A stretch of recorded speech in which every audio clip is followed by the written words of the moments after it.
My dream is to one day become a Premier League club owner. And to make this dream a reality, I hired Barry Thunderstone to be our gaffer. But to be honest, I don't know if I made the right call, because so far we've not won a single game and we are 20th in the league. Now already the media is piling the pressure on Barry Thunderstone. In fact, he was asked a very simple question in a press conference. Do you think your players would prefer a more modern manager like Pep? Okay, I don't like this response. His fist is going up. And no way, he actually punched a reporter. That is insane. We'd like to... Don't you dare attempt to go in my business. And well, an email has just come from the FA. Barry Thunderstone has been given a one-match ban in EFL League Two. Bro, this club has not scored a single professional goal yet, but we've got our manager suspended. Like, that is insane. Now, I am questioning my decisions. Maybe I should have gone for Pablo Gonzalo or maybe Marco Ravioli. Different coaches. For sure, they wouldn't have punched a reporter. But well, Barry Thunderstone we literally got for free, so that's why we signed him. Not gonna lie, even I'm starting to have my doubts about Barry Thunderstone, because we're stuck with this 4-4-2 system, and I really don't know if that's what this team needs. Because we saw that there is talent in the squad. We've got Nicholas Hart up top. In a preseason game, he showed what he can do. The South African Richards looks like a man mountain. Edward Buller's got a bit of pace. Neil Lane also looked good, although we should not let him shoot from outside the box. He's terrible at it. Players like Albie Normand are super hard working. Our captain Finch knows all the tricks in the books. The big question now is whether Barry Thunderstone is the man for the job. I know as a club owner I flip-flopped here, because I was just saying that we should be backing him, but that was before he punched a reporter. That changes a lot, you know. Now we do have a Carabao Cup game against the Championship club in Southampton, and funnily enough, because this is a different competition, Barry Thunderstone is available to be on the touchline. But also there's another big decision we got to make regarding the Carabao Cup. The FA have deemed our stadium not worthy enough to host Carabao Cup games, and so to upgrade our stadium we're gonna have to pay 400,000. And this was a big debate you guys had in the comments whether we should spend that money or not. There were arguments from both sides, because guys, with this 1.2 million there's still a lot we need to do. I know we can't sign players because it's just not going to be feasible, but maybe free agents. A right back could really help the team, possibly a striker as well, because we've got no depth there. And of course we also need to kickstart our youth academy. We've literally got no scouts. Now, if I'm being brutally honest, I saw a lot of your rational comments. There's no point spending the 400k. There is absolutely no way we're knocking out Southampton. We just don't have the facilities. Might as well save that cash, use it towards maybe a youth academy player or a free agent. But then Barry Thunderstone stormed into my office. I actually thought I was going to get punched, but instead... Boss, you have to pay for the stadium upgrades. If this team knows that there's no hope for qualifying, what's the point even? They're going to be demotivated. And that is not the standard you want to set for this club. And you know what, boys? When Barry Thunderstone put it that way, he was right. We cannot go into a game expecting that we'll get knocked out. What if we end up knocking out Southampton, facing then a big Premier League club in the later rounds? That would bring in so much revenue. And there you go, boys. The money has been paid. We're down to 800k. And now we're heading into this Carabao Cup game against the Championship club in Southampton. We do have a few fitness issues. Jisoo, our South Korean left back, he's not fully fit for this. We're gonna have to play Clark, the man from Scotland. Same at right back, Lister. We're gonna have to play Fall, who I don't really like, so I'm not looking forward to this. But if we beat Southampton, we'll be playing at the next round of the Carabao Cup, which could be massive. And okay, here's our number 7, Neil Lane, finding a lot of space to hit them on the breakaway here. Still keeps going. Still Neil Lane. Couple of bad touches, looking back for Fall. Maybe a cross into the box, and it's not too bad, but there's no way Nicholas Hart is winning that. Oh no, Fall is out of position, and here we go. It's Southampton on the charge here. We need to defend this. Armstrong does really well. Uh-oh, but Steve Ball gets caught out here, and it's a chance for Southampton. It comes off the post, rebound. How have they missed? I don't think we're going to get lucky like that once again, so we can't make defensive errors like that. Number 9, Richards sees a bit of space, and now Neil Lane here on the charge. Could look for a ball. Nicholas Hart, what a chance. Shoots, but he drags it wide. We could have created history there. And now on the other end, Southampton have a chance. Gigante charging through, but no chance there. That is the level of a championship club. Here goes the American Steve Ball running through like that. Oh, couple of good touches here. Still Steve striking it well off the post. I'm sure bro thought he almost scored a touchdown. Can I just say it's Steve Ball who's having a ridiculous game. Lovely ball for Richards here. He can't turn his man though. By the way, Albie Normand is back from his personal leave. We know how difficult of a life he lives. We don't really know why he took that leave, but it must be for good reason. He's a really good lad. And right now we're seeing Steve Ball and Albie Norman really link up nicely. Could feed that ball for Richards. What a chance. And Richards, the South African. What a finish that was. I think he doesn't even know how to celebrate because he's not used to scoring goals. Guys, I think we made the best decision to pay that 400k because now even I'm believing, although that belief might be gone, but Luca Gigante keeps us in it. Richards, yeah. Looks for a ball which wasn't too bad at all. It's perfect for Edward Bull. And now look at the link up here with Steve Ball. And here we go. Edward Bull looking for a cross. Richards. Oh, he couldn't attack it. Oh, Southampton on the charge. Finding a bit of space. That cutback couldn't be stopped. It's been such a valiant effort against Southampton. But they just have that extra bit of quality. Oh, we're not going to give up. We're not going to give up as Nicholas Hart breaks through. Oh, he's managed to score in the 82nd. Did you see that give and go between Richards and Hart? It was beautiful. No, our defense has been caught napping and a diving header. Wait. It's offside. It's offside. We're saved. I can't believe after 90 minutes, we've managed to keep things all square against Southampton. Maybe I underestimated Barry Thunderstone. And now it's going to be penalties to decide who goes through. I can't believe in episode 2, we're going to have a penalty shootout. You know what? It's quite even. Even Southampton don't have that many good penalty takers. And we've got a giant in goal. It's time for the Italian to step up. Come on. First save, we're going left. But no, Gigante, come on. Okay, Nicholas Hart, you got to put this one top bins. Oh, that's a calm penalty. Come on, Luca Gigante. All we need is one save. No. Okay, I know Richards is going to score. I'm going to go down the middle. A bit risky, but it's worth it. Just one save, Luca. Just one save. That's all we need from you. Let's go left. Ah, he went right. I know Neil Lane is good with penalties. He can't score from outside the box, but even penalties he's bad at. No way, man. Oh, Gigante. No, he dived the right way, but still missed. Okay, Albie Norman, just give me hope. There you go. We need Luca Gigante to save this to keep us alive. Otherwise, we are going home.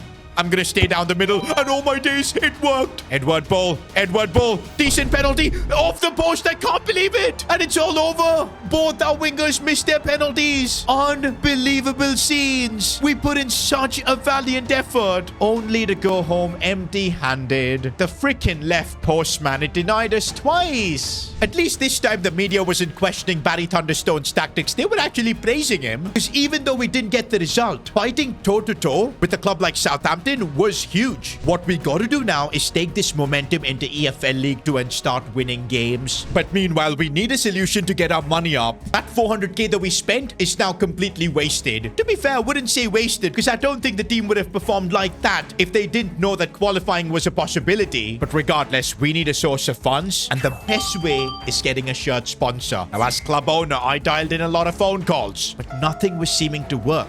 But then one fine day when I was watching Nicholas Hart arrive to training, I realized the kid is coming in a Rolls Royce. Apparently, Nicholas Hart's parents own one of the biggest logistics company in England. And this now looks like our best shot at getting a sponsor. Because obviously Hart's parents would want to help his career by sponsoring our club. But yup, the Hart family does have some crazy demands. They want Nicholas Hart to start every single game. They want his wages to be doubled. And they also want a permanent VIP parking spot at our stadium. And to be honest, I think these are all agreeable demands. I don't mind playing Nicholas Hart every single game. Plus, bro, Nicholas Hart is literally earning 550,000. Even if we double his wages, it's not going to be a problem, especially since this sponsorship is going to be worth 2 million. And there you go. We've called in Nicholas Hart, and we have doubled his wages to £1,100. And that has now saved this club from financial ruin. We're up to 2.7 million. Easily enough to set up our youth academy, possibly some signings. Not gonna lie, guys, I think our kit with Hart Logistics on it looks pretty darn good. But before we get into this game against Oldham Athletic,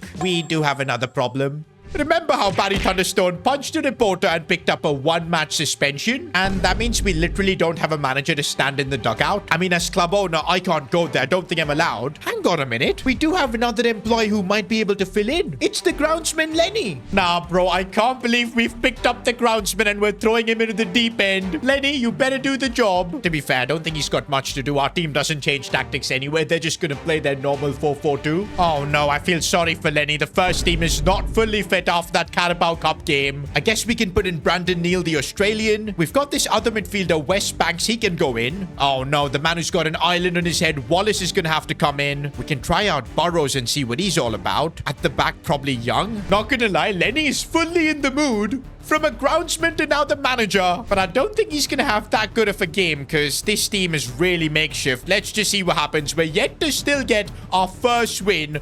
Although the confidence is sky high now that we got a draw against Southampton over 90 minutes. Here's Wallace. What can he do here? And he's so bad.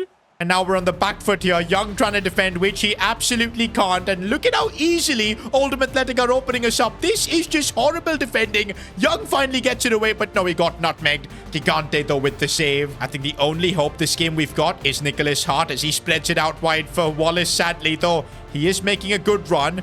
And Wallace could look for a cross. Not bad at all. Burrows' header goes in. Ah, but it's offside. The linesman saw through. Okay, bro was a mile offside there. Dangerous support. And we're going to concede. There was a simple tap in. I mean, this was expected. We've got our groundsman as manager. What else were we going to do? Okay, Nicholas Hart. I see you. I see you. Looking for Wallace. Cut back. Banks. Oh, he's managed to score. Our 53 rated centre mid. And it was Wallace with the assist. Maybe this half-bald guy actually knows how to play football. Not gonna lie, I'm really liking the energy of Brandon Neal in that midfield. Oh, lovely ball here for Nicholas Hart, who's gonna send this one through for Richards, who's super tired, but he still gets the finish locked in. This time, a better celebration from the South African. Not gonna lie, it would end up being really funny if we get a win with Lenny as the manager and not with Barry Thunderstone. Okay, yeah, that's not happening. What a lovely goal that was from Oldham Athletic. Oh, that's a lovely ball for Nicholas Hart. He's completely through on goal. No, the touch was so heavy. The thing is, we can't even complain about him because his family's sponsoring the club. So whatever he does, it goes. Oh, man, come on. Please keep us safe. That no. Are we actually ever going to win an EFL League 2 game?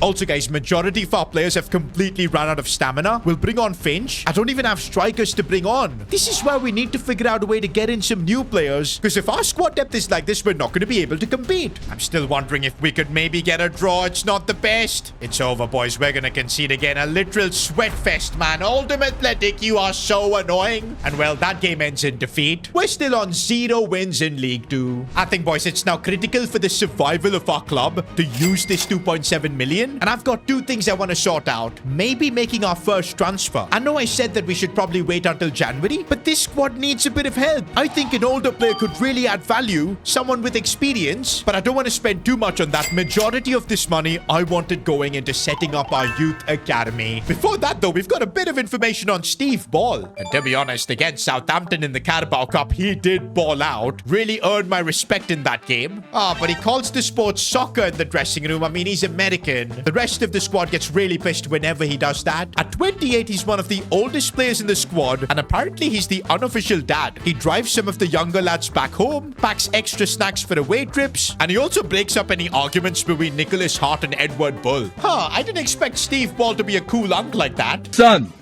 Yo, son, what's up? You're not my dad! You also hear something! Ugly ass! Oh, but he also wondered why EFL League 2 doesn't have any halftime shows. Bro, this ain't the Super Bowl, man. Oh, but this one's painful. He got divorced because his wife gave him an ultimatum. Me or English football? And I guess since he's here, that means he chose English football. Yikes.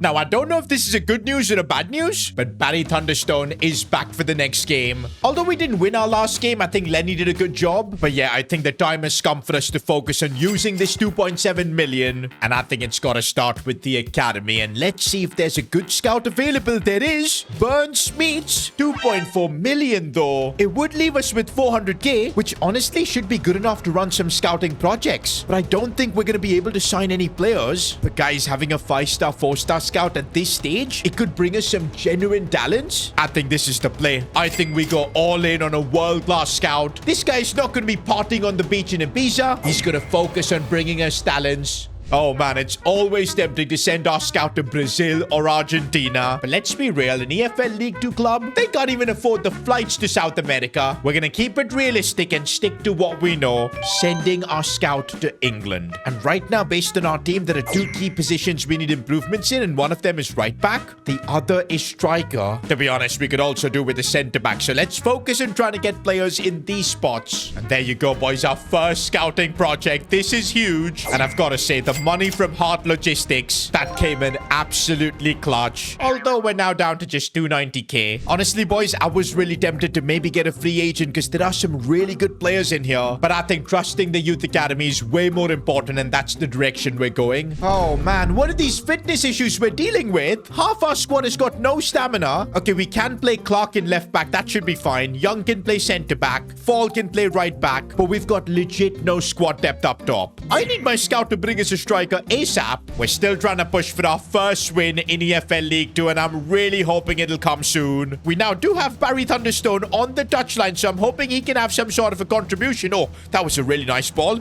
And now it's Nicholas Hart looking out wide for Edward Bull. Could we create something here? No. Here's the American Steve stepping up to take this corner. He's left-footed. I didn't recognize that. It's a good ball in. Cleared away, though. Neil Lane seeing that run from Fall. He's actually gotten quite better, you know. And what a cross that is for Richards. The header saved by the keeper. I feel like ever since that Southampton game, this team has found its mojo. But unless we get our first win, it's really not going to matter. In that last game, to be fair, we didn't have the gaffer on the touchline. Maybe that cost the team. But now look at the passing, man. Edward Bull running through like a raging bull as he tries to cut inside. Oh, he still kept the ball. Still got it. Looking for Albie Norman, striking that one and just hit a player. No, man, this is getting painful as we concede again. What a finish. Are we destined to never win a game in EFL League 2? Oh, that should be, I think, onside for Richards. I'm not entirely sure. The celebration is on. I think he was onside. We'll take that, boys. Jacob Richards is proving to be a true number 9. Now, suddenly, the game is really opened up as we try to find Nicholas Hart. That touch was bad. It falls for Richards, who slides it home. I feel like the South African striker is just a goal magnet. And look at Barry Thunderstone celebrate. He knows his first win might be on the cards. No. That was a crazy finish, man. Can't believe we're seeing goals like this in League 2. Like, bro just spun my defender like it was nothing. And it was Captain Finch as well. Sometimes I feel like the man is too old. Steve Ball taking a couple of good touches as he looks inside for Richards. Now it's Neil Lane. What can he do? He takes a long shot, bro. He's so bad at them. We gotta maybe ban Neil Lane from taking long shots, bro. It's a detriment to this team. What our number 7 should be doing is running down the wing, making runs like this, and then potentially whipping that cross in. It is for Hart. Oh, that's a lovely finish. See, Neil Lane, if you just do your job, putting in the crosses, the man with the golden boots will get the job done. Neil Lane on the first time volley. This guy, man. I think he thinks he's Ronaldo. That would explain a lot. Yeah, it's too much. Compose yourself up from the top. Oh, he finished it. Can we not concede? Like, please. How did we get opened up like that? No! This was my first chance for a win. I'm actually gutted, boys. How have we not won an EFL League 2 game yet? Question marks are even being asked of Barry Thunderstone. Okay, I don't like his reply, though. What can I do? I'm not getting backed by the board. Not a single transfer this season. I'm not a magician. This is not the kind of tone my manager should have. He's basically putting all the criticism on me. And I really don't like this because, Barry, we backed you when you literally punched a reporter. You can't turn your back on me. And boys, with us now dropping to 21st in the league, maybe we need to have stern conversations. Is Barry Thunderstone still the man for the job? We're now playing Shrewsbury, who are literally the second best team in the league so far. And my players are just all tired. Why does this always happen? By the way, if you're wondering why we haven't awarded the player of the episode, well, we didn't win a single game in the last episode, and I feel like nobody deserved it. Unless we get a win, I don't think it's fair to be handing out awards. By the way, I'm gonna have to rest Edward Bull for this game. The half-balled Wallace is gonna get a chance, and honestly, he's been so bad. I mean, if you just look at this player, he's got acrobatic as a playstyle and bruiser as a left midfielder. It makes no sense. But right now, we need to perform, man. The team is walking towards the stadium at Pressure Park. Richards is kind of giving me hope because he did score 2 goals in his last game. Honestly, if we just keep our composure, I know we can win a game. The players are there. Here's Wallace down the wings, gliding actually. And I do see Richards. If he can make a good run here, I think he has. Can he win the header? He can't. And now defensively, Lister needs to be tracking back on his man. And he does really well there from behind. Oh, Neil Lane has found a bit of space. And here he goes. No long shot. No long shot. Just played for Nicholas Hart, who strikes the one but puts it wide. By the way, if you've noticed, Nicholas Hart, no matter his stamina, we're keeping him on the pitch. We literally don't have a choice. Steve Ball, and I see that space. And what a ball that is from Steve. The American has vision. As now Nicholas Hart, really good control. Oh, he tried to be cheeky. He really thought he could pull off a Thierry Henry-esque finesse shot, and he completely fluffed it. We're now in the second half, and we've held our own against the second place team in the league. Oh, and what a challenge that was from the South Korean Park Ji-soo. I'm really enjoying him, man, in that left-back spot. He's one of the better players because he also knows how to attack with his pace. Okay, he's completely out of stamina, but if he could put that delivery in for Richards, which is decent, we should have scored there. Okay, Lane is now aura farming, man, from this corner, but let's see if he can put in a good delivery. It is awful. You're not that guy, pal. Trust me. You're not that guy.